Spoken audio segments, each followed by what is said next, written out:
Citroen C3 Picasso. Започна да прелъпва вдясно. Установихме, че тампона на амортисьора вече има луфт и тропа копки. Трябва да се смени. За целта трябва да свалим целия амортисьор. Първо махаме джантата. След това откачаме всички маркучи и кабели, за да освободим амортисьора. Махнахме горния край биелетката, тя се хваща за ухото на амортисьора. Така, развиваме ето тук болта, който държи амортисьора за шенкела. Така. И следващото нещо, което направим, когато вече освободим амортисьора от всякъде, е да развием горната гайка. Ето тук. Развиваме я. Тогава самия амортисьор трябва да започне да се движи. Може да пръсне малко спрей тук, за да може да върви по-лесно в това ухо. И ще видим как ще излезе. Така, когато вадим амортисьора горе, развивате гайката, но я оставяте малко навита да държи амортисьора. В нашия случай взехме една щанга и я вкарахме ето тук в тази задувка на носача. С тази тръба удължихме щангата, започнахме да прилагаме леко натиск надолу и с два чука, така, единия слагаме така на ухото и с другия полека започваме да чукаме надолу по чука, по другия чук и така, ето докъде е било, лека по лека амортисьора започва да излиза от ухото. В същото време, докато удряме чука надолу, прилагаме натиск надолу с щангата, за да може самия шенкел да слиза надолу и амортисьора да остане горе. Когато стигне вече почти края, главината леко мръдва напред и по този начин по тъгъл амортисьора успява да излезе. Развиваме отгоре гайката и го изваждаме така по диагонал напред.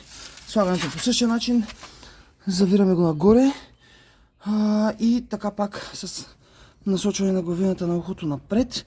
По диагонал успяваме да вкараме полека амортисьора. В същото време натискаме надолу щангата и дърпаме назад ухото, за да може да амортисьора и ухото да станат в права линия, да влязат едно в друго.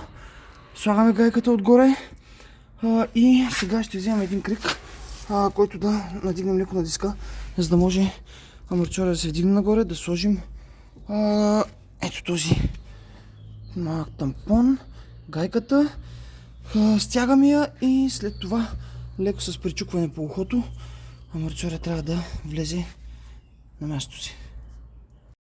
Така, амортисьора е свален. Искаме да свалим този тампон.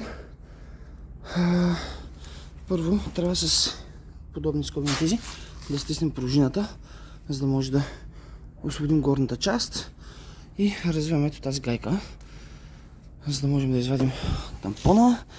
Лагера трябва да е тук отдолу.